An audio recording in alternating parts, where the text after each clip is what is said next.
Selamat datang kembali di channel Admin Y. Ini adalah konten resensi episode 3. Dalam episode 3 ini, kita akan membahas tentang resensi komik Secret Invasion. Bayangkan dunia superhero di mana kita tidak lagi bisa mempercayai apa yang kita lihat. Sahabat yang selalu di sisi kita mungkin bukan manusia yang sama. Identitas yang sudah lama diyakini bisa jadi topeng. Dan pemerintahan serta institusi yang semestinya aman justru disusupi dari dalam. Secret Invasion membangun premis itu dan memaksa pembaca mengalami paranoia kolektif. Bukan hanya perang antar pasukan, melainkan perang atas siapa yang sesungguhnya kita percayai. Hook emosional dan intelektualnya kuat. Rasa takut identitas dan pengkhianatan menjadi bahan bakar utama yang membuat serial 8 edisi ini berdenyut sepanjang durasinya. Secara garis besar, Secret Invasion adalah event Marvel tahun 2008 yang ditulis oleh Brian Michael Bendis dengan visual dominan oleh Leinil Francis Yu, serta kolaborator pada beberapa isu dan tie-ins. Format inti 8 edisi utama yang merangkum invasi panjang Skrull, ras shapeshifter yang mampu menggantikan tokoh manusia dan pahlawan, yang telah menyusup ke semua tingkat masyarakat serta komunitas pahlawan. Bendis membangun kejutan melalui lapisan-lapisan pengungkapan, sementara seri tie-in memperluas skala invasi ke berbagai judul Marvel. Hasilnya, cerita yang berusaha terasa epik sekaligus menuntut keterlibatan pembaca pada level continuity. Kelebihan terbesar Secret Invasion adalah premisnya, infiltrasi yang tidak selalu eksplisit. Premis ini memberi ruang bagi nuansa paranoid yang jarang dicapai oleh event superhero. Alih-alih ledakan demi ledakan tanpa alasan, ancaman di sini personal dan intim. Bukan hanya bangunan yang runtuh, tetapi relasi yang retak. Dialog paling sederhana bisa berubah menjadi bukti pengkhianatan. Bendis memanfaatkan premis itu untuk menciptakan ketegangan psikologis yang intens, yang membuat pembaca terus menebak siapa yang asli dan siapa yang palsu.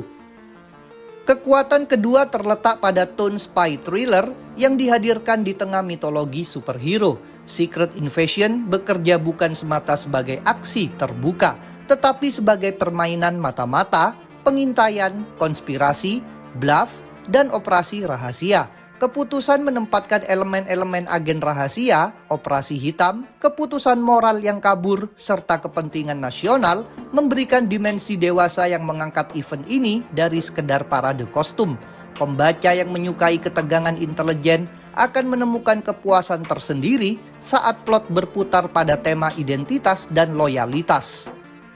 Dari sisi penulisan, Bendis menunjukkan keunggulan dan membangun atmosfer dan dialog. Dia piawai menulis percakapan yang terasa natural namun syarat muatan. Bahasa Bendis kadang panjang dan berputar, tapi di tangan yang tepat, itu berfungsi sebagai alat membangun kesangsian. Percakapan kecil mengandung informasi penting, jeda berguna untuk menumbuhkan kecurigaan.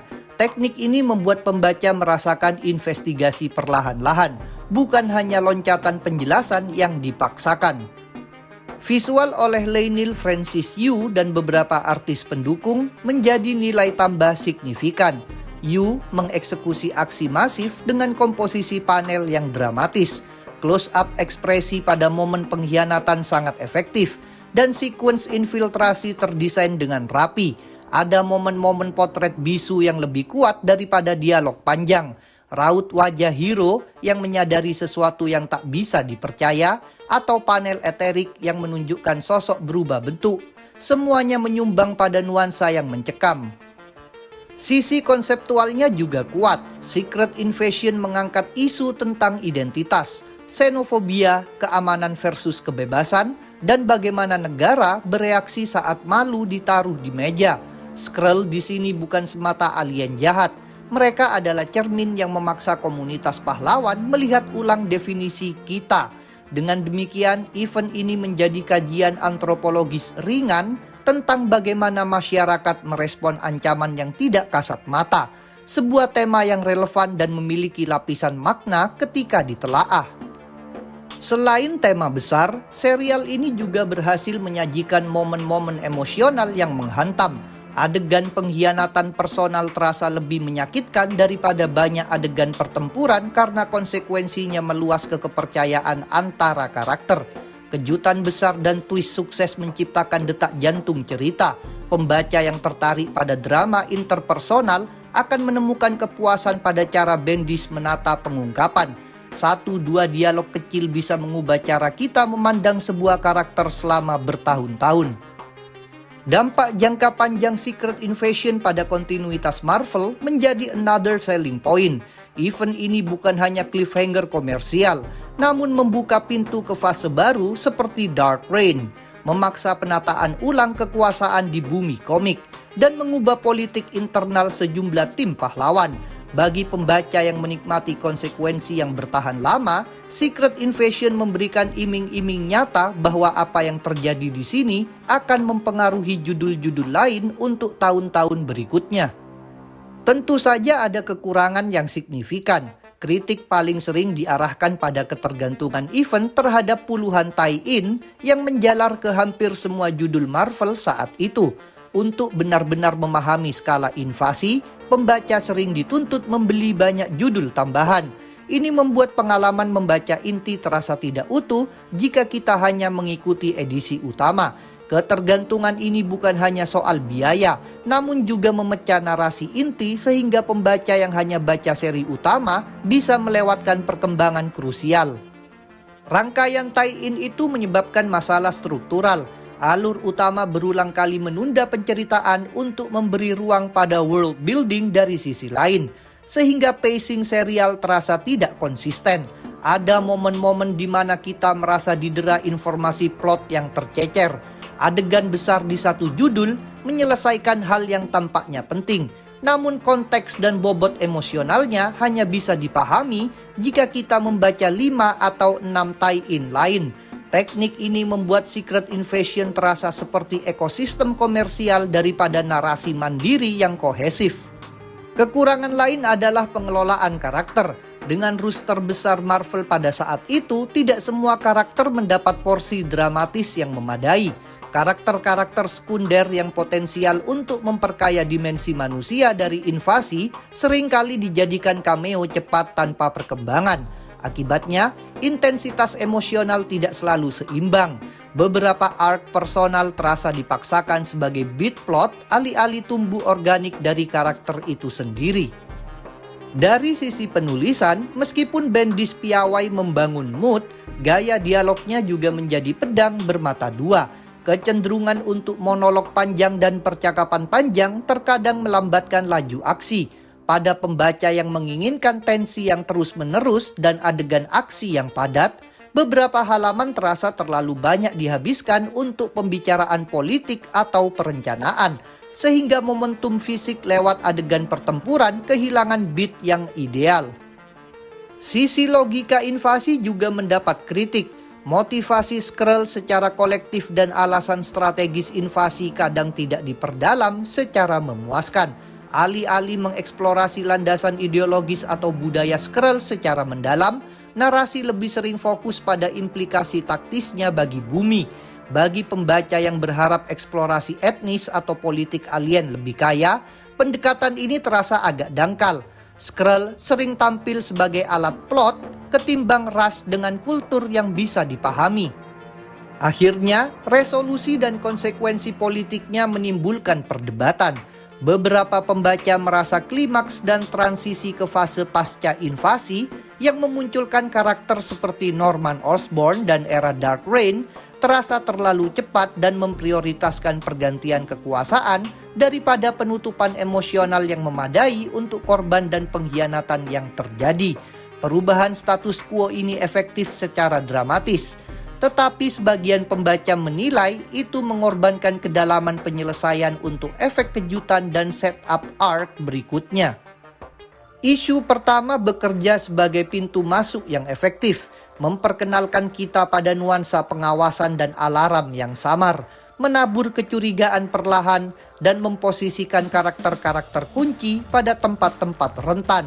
Alur dibangun dengan beberapa set piece sigap, adegan pengintaian, pertemuan rahasia, dan kejadian kecil yang terasa signifikan.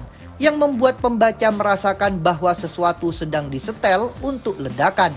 Teknik planting ini membuat ketegangan terasa organik, bukan twist yang asal dipaksakan, melainkan bukti kecil-kecil yang menumpuk. Secara artistik, bagian pembuka memanfaatkan close-up dan framing sempit untuk menonjolkan ketidakpastian. Panel-panelnya lebih banyak menekankan ekspresi daripada aksi super besar. Ini pilihan tepat untuk membangun mood. Kelemahan di sini adalah ekspektasi pembaca yang mungkin mengharapkan ledakan besar di awal. Bagi beberapa pembaca, isu ini terasa lambat, tapi secara dramaturgi, perlambatan itu bekerja untuk menanamkan paranoia yang akan meledak kemudian. Isu kedua mempercepat ritme. Petunjuk yang lebih jelas mulai muncul, relasi antar karakter diuji, dan beberapa pengkhianatan kecil terekspos. Penekanan bergeser ke reaksi karakter terhadap ancaman, bagaimana lembaga bereaksi, keputusan politis dibuat, dan pahlawan mulai merasakan getaran perpecahan. Pada level cerita, isu ini memperluas jangkauan invasi tanpa kehilangan fokus personal, seperti misalnya dialog antar pemimpin tim yang mengungkapkan ketegangan mendasar. Di sini Yu dan tim meningkatkan penggunaan bayangan dan sudut pandang untuk menekankan infiltrasi yang hampir tak terdeteksi. Panel aksi lebih kompleks dibanding isu pertama, tapi keseimbangan antara dialog dan gambar masih cukup baik. Kritik muncul pada titik-titik tertentu di mana pengungkapan terasa menggantung pada tie-in lain. Pembaca yang hanya mengikuti isu utama mungkin merasakan ada fragmen yang hilang. Isu ketiga mulai memperlihatkan konsekuensi nyata. Infiltrasi Skrull bukan lagi rumor. Beberapa identitas terungkap. Ketegangan bergeser ke skala global. Dan para pahlawan dipaksa mengambil keputusan taktis yang keras. Ini adalah momen ketika paranoia berubah menjadi aksi responsif. Tak lagi hanya curiga, tetapi penyerbuan, penahanan, dan operasi kontra intelijen dilancarkan. Secara naratif, isu ini berperan sebagai katalisator yang menghubungkan setup dengan eskalasi nyata. Visualnya kini semakin padat, sekuens pertempuran skala sedang dan adegan pengejaran memberikan dinamika yang dibutuhkan agar event terasa besar. Namun, konsekuensi emosional dari beberapa pengkhianatan masih terasa belum tuntas. Ada lebih banyak shock value daripada penjajakan pasca shock. Ini kembali menunjukkan keterbatasan edisi inti tanpa dukungan tie-in untuk menyelesaikan beberapa subplot. Pertengahan serial menampilkan puncak invasi dalam arti serangkaian konfrontasi besar. Terkuaknya peran beberapa karakter yang selama ini tampak aman dan munculnya konsekuensi human cost yang nyata. Di sini, pembaca akan menemukan momen-momen paling mengerikan dari rasa pengkhianatan, adegan di mana kepercayaan runtuh secara dramatis, dan efek sampingnya bukan hanya kerusakan fisik, melainkan trauma sosial. Naratif membuat pembaca merasakan beratnya keputusan yang diambil para pemimpin. Secara komposisi, isu ini mampu menghadirkan skala serangan yang membuat bumi tampak rapuh. Adegan-adegan pertempuran besar diatur rapi, tetapi sekali lagi, sebagian beat emosional bergantung pada sequel di judul lain. Jika dinilai sebagai isu tunggal, isu keempat terasa memuaskan secara aksi, tetapi meninggalkan pekerjaan rumah pada resolusi beberapa subplot. Isu kelima menelisik dampak strategis invasi, bagaimana salah langkah perencanaan, asumsi intelijen yang salah, dan kebijakan yang terburu-buru memperparah situasi. Konflik moral mulai mendapat ruang. Keputusan yang efektif untuk menghentikan Skrull sering berbenturan dengan prinsip hak asasi dan kepercayaan antar pihak. Konflik ini menambahkan kedalaman karena tidak ada jawaban mudah. Kemenangan taktis sering dibayar mahal secara etika. Sisi visual tetap impresif. Momen-momen pengungkapan dimaksimalkan lewat close-ups dan montase. Tetapi ritme cerita terasa terseret oleh upaya menata ulang puzzle besar narasi. Ini adalah isu yang memerlukan ketelitian pembaca. kita akan mengapresiasi construction plot, tetapi juga akan merasa keping-kepingan kecil kadang terlempar ke pembaca tanpa pembungkus yang rapi. Isu keenam mulai menandakan pergeseran politik besar. Para aktor di balik layar memanfaatkan kekacauan untuk merebut posisi, dan pembaca diperlihatkan bagaimana informasi bisa dimanipulasi untuk tujuan tertentu. Ini adalah isu yang menekankan politik pasca krisis. Bukan hanya perang melawan Skrull, tetapi perang atas narasi, siapa yang mengontrol opini publik, dan siapa yang menang dari rasa takut masyarakat. Secara dramaturgi, isu ini penting karena menyiapkan setup untuk fase pasca invasi. Ia juga menyajikan momen dialog tingkat tinggi yang menyorot intrik. Visualnya mendukung suasana manipulatif. Adegan cepat pertempuran tertutup dan eksekusi strategi divisualisasikan agar terasa dingin dan terorganisir.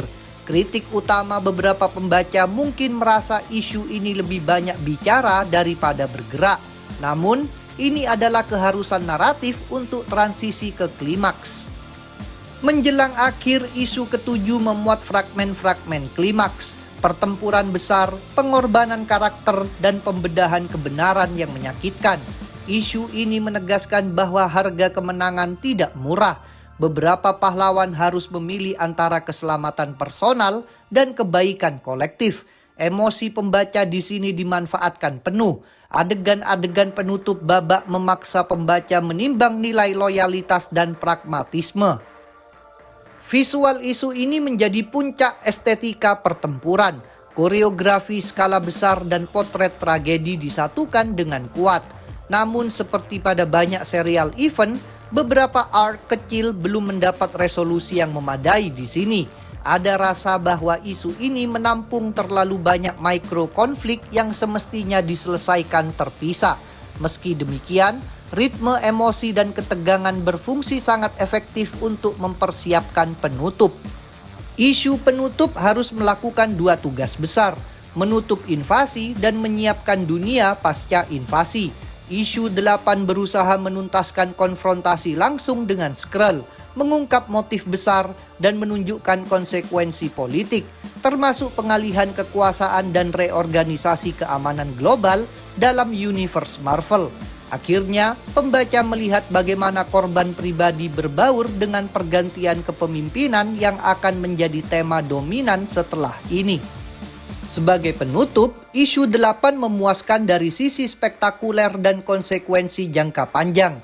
Isu ini menutup satu fase dan membuka fase berikutnya. Namun ketegangan muncul dari cara beberapa resolusi dipercepat demi setup era baru. Beberapa pertanyaan emosional besar dibiarkan agar topik pembahasan bergulir ke judul lain. Jika kita menghendaki akhir yang benar-benar menutup semua luka naratif, kita mungkin merasa kurang puas. Tetapi sebagai pivot yang meluncurkan Dark Reign dan perubahan status quo, ini efektif dan dramatis. Secara keseluruhan, Secret Invasion isu 1-8 layak dihargai sebagai event yang berani mengangkat paranoia, identitas, dan politik ke ranah superhero mainstream. Kelebihannya, premis orisinal dan relevan, penulisan yang menekankan dialog dan investigasi, visual yang sering memukau, serta dampak kontinuitas yang nyata. Kekurangannya, ketergantungan pada tie-in yang memperumit pembacaan tunggal, inkonsistensi pacing, dan beberapa penyelesaian karakter yang terasa tergesa-gesa. Bagi pembaca yang ingin pengalaman event penuh konsekuensi, serial ini tetap wajib dibaca. Bagi pembaca yang mengharapkan narasi sangat terpusat dan tuntas, persiapkan diri untuk melacak beberapa judul pelengkap. Rekomendasi akhir, baca Secret Invasion jika kalian menghargai drama politik dalam cerita superhero, twist emosional yang tajam, dan ingin melihat bagaimana dunia komik menyesuaikan diri setelah invasi besar. Namun lakukan dengan ekspektasi yang realistis. Ini adalah event yang terbaik dinikmati sebagai bagian dari ekosistem Marvel pada masanya, termasuk beberapa tie-in kunci, bukan hanya sebagai serial tunggal yang berdiri sendiri. Itulah tadi resensi dari komik Secret Invasion. Jangan lupa subscribe, like, komen, dan share channel ini dan channel Marvel Universe Indonesia. Kalian bisa request pembahasan dan memberikan dukungan melalui Saweria.